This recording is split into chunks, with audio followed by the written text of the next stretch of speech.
तो दोस्तों comment box में मुझे जरूर बता देना कि चलो उठ जाओ सीरीज चाहिए कि नहीं चाहिए। जितना ज्यादा कमेंट कर सकते हो मुझे बताना, देन मैं डिसाइड कर दूंगा आप लोगों के लिए। And guys please self study पे फोकस करना। एंड दूसरी बात, इस वीडियो पे मुझे रिएक्शन जरूर चाहिए आप लोगों के साथ में, हाइप और लाइक जरूर कर देना। अराउंड 5 to 10,000 लाइक करो, जिससे मुझे पता चलेगा आप लोग बहुत एक्साइटेड हो चलो उठ जाओ सीरीज के लिए। सो गाइज अगर मैं बात करूं बोर्ड एग्जाम 2026 के अंदर पेपर पैटर्न हमारा किस तरह से होगा, तो सेम गाइज उसी तरह से आपको दिखाई देगा। कैसा, अगर मैं बताऊं इसमें न्यूमेरिकल्स कम होते हैं, हाँ न्यूमेरिकल कम होते हैं किसके कंपैरिजन में, फिजिक्स के कंपैरिजन में, तो इतना टेंशन मतलब इसके न्यूमेरिकल बहुत प्यारे होते हैं। सेक्शन ए की अगर मैं बात करूं तो टोटल 2 सेक्शन है। सेक्शन ए के अंदर 2, question number 1 and question number 2। Question number 1 में एमसीक्यू होते हैं। गाइस एमसीक्यू में आपको बताना चाहूंगा कि अगर आप बोर्ड का जो क्वेश्चन बैंक है उसको सॉल्व करोगे, जो आपने अभिषेक सर जो चीजें करवा रहे हैं उसको फॉलो, वो लेक्चर अटेंड कर रहे हो, तो भाई ये बहुत आराम से हैंडल कर लोगे। और इसके अंदर 2 न्यूमेरिकल रहेंगे जो कि कंपलसरी है। इसके बाद गाइस क्वेश्चन नंबर 2 की अगर मैं बात करूं तो क्वेश्चन नंबर 2 में टोटल 8 क्वेश्चन आएंगे, जिसमें से 2 न्यूमेरिकल है। ये भी गाइस मैं बता रहा हूं क्वेश्चन बैंक या तो अभिषेक सर का जो सेशन आप अटेंड कर रहे हो उससे भी आप आराम से हैंडल कर लोगे। ओके, देन इसके बाद हाँ एक और चीज बताना चाहूंगा, अभी अभिषेक सर ने पूरी तरह से चीजों को खत्म किया। आपका इनऑर्गेनिक हो गया, ऑर्गेनिक हो गया, देन इसके बाद शाम को फिजिकल खत्म किया था और आप पढ़ने के लिए आपको छोड़ दिया गया। मेरे ख्याल से आप पढ़ रहे हो, अच्छे से बैठे हो, सेल्फ स्टडी कर रहे हो, थक नहीं रहे। और मेरे कोई भी स्टूडेंट, जीडीए के कोई भी स्टूडेंट थकेंगे नहीं भाई।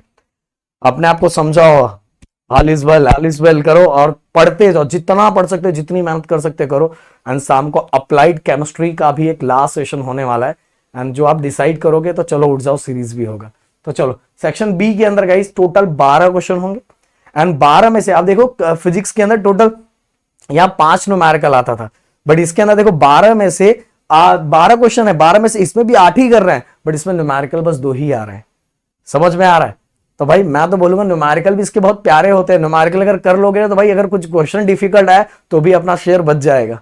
समझ में आ रहा है? सेक्शन सी की अगर मैं बात करूं तो टोटल यहां भी गाइस 12 न्यूमेरिकल, सॉरी 12 क्वेश्चन है। 12 में से बस 8 करना है और उसमें बस 2 ही न्यूमेरिकल है। उसमें से 12 में से 8 करना है भाई, 4 क्वेश्चन बच रहा है और उन 4 में से 2 न्यूमेरिकल है। समझ आ? पर मैं बोलूंगा, मैं फिर से बोलना चाहूंगा, न्यूमेरिकल इसके बहुत प्यारे होते हैं, स्किप मत करना। फिजिकल केमिस्ट्री का पार्ट करोगे तो काम हो जाएगा।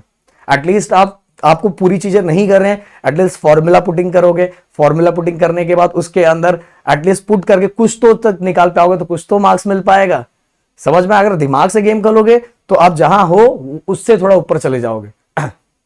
अब guys section D last section की बात करो तो टोटल 5 में सेम गाइस इसमें 3 आएगा। एंड गाइस क्या लिखा है, 1 न्यूमेरिकल इन सब क्वेश्चन। वैसे गाइस कभी कभार इसके अंदर तीनों के तीनों जो क्वेश्चन रहते हैं वो तीनों के तीनों थ्योरी क्वेश्चन आ जाते हैं। हाँ कभी कभार ऐसा होता है कि एक क्वेश्चन एक न्यूमेरिकल, मतलब उसी में 4 में से 2 में स्प्लिट किया रहता है, 2 मार्क्स का न्यूमेरिकल, 2 मार्क्स का क्वेश्चन, ऐसा होता है। और कभी कभार ऐसा होता है कि सब बच्चे के न्यूमेरिकल जाने के चांसेस ही नहीं होते, 4 मार्क्स के लिए डायरेक्ट थ्योरी आ जाता है। तो भाई वो कब कुछ भी हो सकता है, बट आप देखोगे कैलकुलेशन वाइज देखोगे तो इसके अंदर न्यूमेरिकल का वेटेज देखोगे ना तो बाकी के फिजिक्स के कंपैरिजन में कम है। बट भाई मैं आप सभी को सजेशन दूंगा कि न्यूमेरिकल फिजिकल केमिस्ट्री का करो, जिससे आप बाकी जो भी अगर ऑर्गेनिक केमिस्ट्री का कोई पार्ट आ गया, कुछ आ गया, तो जिससे आप बचोगे। समझ में आया? अगर कोई डेंजर चीज आ गया तो अपने स्टूडेंट निकाल ले जाएंगे। इसीलिए हर चीजों को एक प्लानिंग वाइज करो। अगर सिस्टमैटिक वे में बढ़ोगे तो भाई बहुत अच्छा जाएगा। समझ में आया? तो मिलते हैं नेक्स्ट वीडियो में। Thank you so much guys. जय हिंद एंड जय महाराष्ट्र दोस्तों।